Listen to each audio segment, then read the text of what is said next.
Olá, eu sou o Matheus e vou falar sobre o contrato de shopping center. Primeiro é importante destacar um pouco sobre a origem dos shopping centers. A gente sempre teve atividade comercial na história da humanidade, as pessoas sempre precisaram de alguma forma de renda, mesmo antes do conceito, por exemplo, de moeda, a gente sempre teve escambo, trocas, e as pessoas então sempre negociaram mercadorias, serviços, oportunidades. O que acontece é que, com a complexidade do sistema capitalista mercantil, a gente teve o avanço das estruturas de comércio. A gente observa, por exemplo, a criação de feiras, essas feiras foram se desenvolvendo, foram gerando cidades, e depois a gente percebe que nessas cidades foram se desenvolvendo espaços específicos para a prática mercantil, desde os mercados populares até mesmo os próprios shopping centers, que são complexos empresariais, onde os espaços são locados para a prática de atividade mercantil. Então, basicamente é isso do que se trata o conceito de um shopping center e um pouco da sua origem, do seu surgimento. Agora, falando especificamente dos contratos de shopping center. A gente tem que destacar, em primeiro lugar, a natureza dos contratos de shopping center. Primeiro, é importante ressaltar que são contratos atípicos, ou seja, não há uma legislação específica que venha delimitar tudo a respeito de um contrato de shopping center, que deve ser seguido nos mínimos detalhes, aquele script, tudo aquilo ali deve ser feito conforme está registrado na lei. Não é esse tipo de legislação, portanto é um contrato atípico. E a segunda coisa importante a destacar sobre essa natureza é que trata-se basicamente de um contrato de locação. Por se tratar de um contrato de locação, onde há uma relação entre o proprietário do espaço comercial, daquele shopping, daquele complexo de lojas, e os comerciantes, os lojistas, que vão, portanto, estabelecer ali um contrato para alugarem aquelas lojas, aqueles espaços para a prática das suas atividades comerciais, a gente trata desse contrato de locação e, por isso, embora não seja um contrato típico, há sim uma disposição legal a ser observada, que é a Lei do Inquilinato, a Lei 8.245 de 91, que vai, no seu artigo 54, trazer um importante diploma normativo, que vai dispor sobre uma autonomia maior, uma liberdade maior, na possibilidade de negociação das cláusulas, da constituição, daquele consenso para o contrato de locação, nos casos específicos dos shopping centers, das redes de shopping center. Então o artigo 54 ele vai dar uma autonomia maior para a negociação entre o locador e o locatário. Então basicamente o contrato se dá da seguinte forma: eu tenho um empreendimento, um espaço, e eu quero ali alugar aquele conjunto de lojas para que haja ali um comércio, uma atividade comercial. Então eu vou estabelecer uma relação de locação com aquele locatário, que vai ser aquele lojista, e aquele lojista sim vai estabelecer um vínculo de comércio com os consumidores, com os transeuntes, as pessoas que passarem ali por aquele local, oferecendo ali serviços, mercadorias, produtos, oportunidades de negócio. Basicamente falando sobre isso, é importante destacar algumas peculiaridades do contrato de shopping center. A primeira delas é que o contrato de shopping center, embora goze de uma autonomia maior do que outros contratos de locação, essa autonomia é expressa no artigo 54 da Lei do Inquilinato, volto a dizer, eles também têm que observar uma série de disposições compatíveis com essa liberdade maior. Por exemplo, há uma preocupação do legislador com a criação de cláusulas excessivamente abusivas, ou cláusulas abusivas, com perdão da redundância, para os lojistas, que muitas vezes podem ser submetidos, por exemplo, a práticas como cobrança de multas para renovação contratual, da locação daqueles espaços, o que é vedado por lei, há muitas vezes a tentativa de proibição da renovação contratual, o que também é vedado por lei. Então há uma série de garantias, há uma série de peculiaridades que são compatíveis também com essa liberdade maior. E por fim, vamos tratar de algumas peculiaridades, alguns pormenores do contrato de shopping, já realmente em relação ao consenso que é estabelecido, em relação a algumas cláusulas que são corriqueiramente utilizadas. A primeira delas é o fundo de publicidade. Corriqueiramente se utiliza a criação ali de um fundo de publicidade, para o qual os lojistas devem contribuir com o valor, esse valor utilizado para a publicidade do shopping, para fazer propaganda, e se entende que isso é válido porque ao promover a publicização das atividades que são ali inseridas naquele shopping, você promove o aumento do fluxo de pessoas, o que contribui diretamente para o faturamento daqueles lojistas. Outra característica comum também é a questão da segurança. Esses contratos de shopping center, eles não resguardam em si apenas um conceito de locação, mas a ideia de que ao locar uma loja dentro daquele espaço, você tem uma segurança maior para o oferecimento daquele serviço, Portanto, as redes de shopping elas têm que sim se preocupar com isso. Isso é comumente considerado na criação dos contratos de locação. E por fim, e não menos importante, a gente tem também como uma característica a uniformização das condutas, que se apresenta tanto na padronização do horário de funcionamento, que deve ser observado por todos os lojistas inseridos na rede, como na uniformidade na participação das promoções, ou seja, todos aqueles lojistas inseridos dentro de um shopping devem observar as promoções que são vinculadas pelo shopping, são veiculadas por ele em ocasião de propagandas. Então é basicamente isso, um breve resumo aí do contrato de shopping center e suas principais características.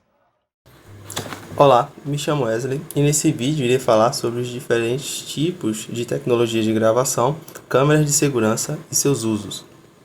Bem, as câmeras de segurança estão muito presentes no dia a dia e, no entanto, não paramos para observar suas diferenças tecnológicas e tampouco refletir sobre suas outras funcionalidades que vão muito mais além do que a mera detecção de imagem.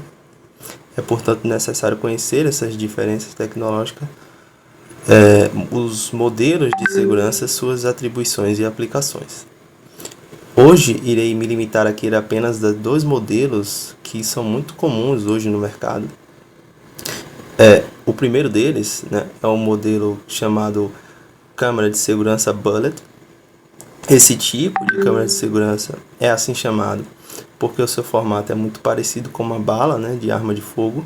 Ela é grande e retangular e ela é comumente aplicada em ambientes externos e públicos, justamente porque é de fácil visualização, né, podendo proporcionar às pessoas essa sensação, né, de segurança. O modelo de câmera Dome, em contrapartida, é mais discreto, né, e pequeno, ideal para ambientes internos, né, e é muito comum a gente ver esse tipo de câmera de segurança em elevadores, por exemplo.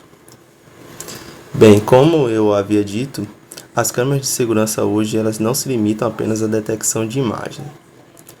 Hoje no mercado é possível encontrar câmeras térmicas, por exemplo, para a identificação de temperatura do ambiente, de pessoas e até de equipamentos, além de outros recursos como, por exemplo, inteligência artificial, né, a contagem de pessoas, detecção de atividades suspeitas e também o reconhecimento facial. Vamos a elas então, né?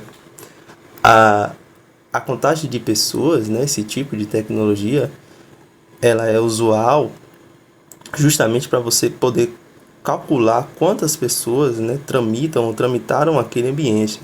E a partir desse cálculo serão gerados relatórios, né, relatórios esses que servirão para embasar ações de marketing, né? E além de embasar ações de marketing, ela servirá também como medida, né, para a eficácia dessas ações. Além disso, você vai ter um recurso de reconhecimento facial, né, ideal para a detecção de infratores, né, através da câmera de monitoramento, além de você também poder usar do reconhecimento facial para o acesso de áreas restritas, por exemplo. E por fim, você vai ter o último tipo de recurso, que é o recurso de detecção de atividade suspeita, né? Ou seja, a inteligência artificial ela identifica esse comportamento, né, anormal, e a partir dessa identificação ela prontamente notifica o centro de monitoramento e os vigias que posteriormente tomarão as atribuições necessárias. É isso. A adequação à Lei Geral de Proteção de Dados é extremamente importante, não só para proteger os cidadãos, como também para garantir que empresas não se aproveitem dos consumidores. Um caso ocorrido na loja Ering do Morumbi Shopping, em São Paulo, é um exemplo de uso indevido dessas tecnologias. A loja possuía um sistema de reconhecimento facial no qual câmeras captam as reações do consumidor às peças dispostas no local, além de abrigar sensores de calor que identificam as preferências do cliente e registram ondas de calor conforme o interesse do consumidor nos produtos disponíveis. O tratamento desses dados pessoais ocorria sem que houvessem informações claras e sem o devido consentimento dos clientes titulares de dados. A Secretaria constatou que a empresa se aproveitou da vulnerabilidade do consumidor, havendo violação ao direito de informação e aos direitos de personalidade dos cidadãos, pois as imagens foram utilizadas para fins comerciais, o que fundamenta a condenação pela Senacom à multa de aproximadamente R$ 59 mil. Em consonância com o uso massivo de dados pelas novas tecnologias e para combater casos como os da Hering, a LGPD surge no Brasil buscando proteger os direitos fundamentais da liberdade, da privacidade e o livre desenvolvimento da personalidade da pessoa natural, consoante seu artigo 1º.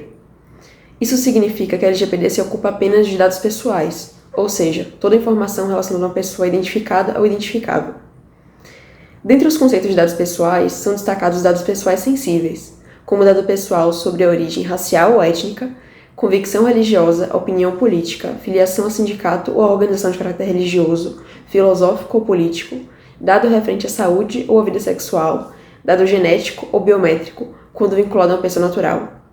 Esses são dados pessoais que, em função do risco de seu uso para fins discriminatórios, exigem um maior vigor em seu tratamento. O uso de câmeras de vigilância em shopping center, embora possa ter a finalidade de promover maior segurança, o que, conforme analisado no tópico anterior, é uma das características específicas que fundamenta a existência dos contratos objetos desse estudo, representa o uso privado, regulado, portanto, pelas diretrizes da LGPD. O uso de câmeras de videovigilância também possui regulação em legislações locais, como acontece no Distrito Federal e no município de São Paulo, além de ser matéria já abordada no TST. Em geral, determina-se que haja transparência sobre a existência de câmeras, além da proibição de que as pessoas sejam sujeitas a situações degradantes ou constrangedoras, como a invasão de privacidade em vestiários ou banheiros. A LGPD determina que, para que todo ou qualquer tratamento de dados seja lícito, é necessário, no mínimo, a observância de uma base legal que fundamente o seu uso, o atendimento aos princípios previstos pela lei e a adoção de medidas que garantam a segurança da informação. As bases legais de tratamento de dados pessoais sensíveis, diante do maior risco de discriminação associado a esses dados, são distintas das bases legais de tratamento de dados pessoais. Enquanto esta é disciplinada pelo artigo 7º da LGPD, o tratamento de dados pessoais sensíveis consta no artigo 11 da referida lei, sendo seus incisos 1º e 2º divididos em relação à necessidade de consentimento e hipóteses que prescindem do consentimento, respectivamente. Entretanto, considerando-se o objeto do presente estudo, que é o uso de câmeras em shopping center, o uso do consentimento com uma base legal não é recomendado. Os shoppings são ambientes de grande circulação de pessoas, de forma que a obtenção prévia do consentimento livre, expresso e informado de todos aqueles que serão registrados pelas câmeras é praticamente inviável. Diante do questionamento quanto à classificação da base legal mais adequada para respaldar os processos de tratamento de dados obtidos por câmeras, é preciso analisar no caso concreto quais são os dados pessoais coletados e se esses dados são ou não são dados pessoais sensíveis.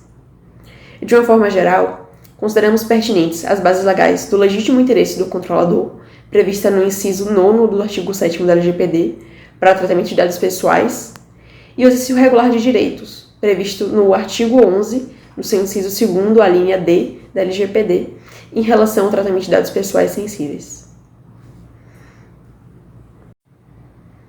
Vale ressaltar, por outro lado, que essas bases legais, como qualquer outra, não podem ser interpretadas irrestritivamente, devendo-se respeitar os princípios para o tratamento de dados pessoais previstos na LGPD, tais como boa-fé, finalidade, adequação, necessidade e transparência, bem como os princípios gerais do direito.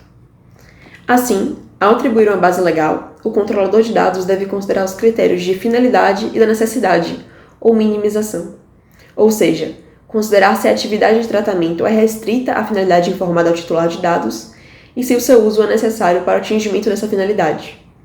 Assim, antes de instalar um sistema de videovigilância, o responsável pelo tratamento deve sempre examinar se essa medida é adequada para atingir o objetivo adequado e, segundo, se é adequada e necessária às respectivas finalidades. É importante ainda que haja proporcionalidade, de forma que não basta que a atividade de tratamento seja restrita à finalidade informada, mas seu uso também deve ser proporcional. Outro dos princípios centrais da LGPD é o princípio da transparência. Ele consiste na garantia aos titulares de informações claras, precisas e facilmente acessíveis sobre a realização do tratamento e os respectivos agentes de tratamento, observado os segredos comercial e industrial. Além dos princípios, é necessário salvaguardar os direitos do titular, contido no artigo 18 da LGPD. Observar os prazos de conservação de dados e utilizar medidas que garantam a segurança da informação. Considerando-se a exposição anteriormente feita sobre os parâmetros que devem ser observados para que a realização de gravações nos ambientes de shopping center sejam adequadas à luz da LGPD, o presente tópico visa analisar se, após 5 anos de vigência da Lei Geral de Proteção de Dados brasileira, os 10 maiores shopping centers da cidade de Salvador observam a legislação no tratamento de dados pessoais coletados através de câmeras. O que foi observado foi a existência ou não de política de privacidade que mencione o tratamento de dados através das gravações, a atribuição de base legal de tratamento em conformidade com a LGPD, transparência em relação ao tratamento de dados e a existência de canal de atendimento às solicitações dos titulares de dados. Foi evidenciado que a comum prática de videovigilância praticada nos shopping centers de Salvador, em sua maioria, não está devidamente adequada à legislação de proteção de dados pessoais. 4 dos 10 shoppings pesquisados não mencionam o tratamento de dados captados por videovigilância em suas políticas de privacidade. Um shopping não possui indicação de política de privacidade, enquanto o outro ainda está em processo de adequação à LGPD. Dentre os 4 shoppings que fazem menção aos dados coletados por videovigilância, apenas um indica bases legais que fundamentam seus processos de tratamento. Por outro lado, dentre os shoppings que possuem políticas de privacidade, todos indicam um canal para exercício dos direitos dos titulares.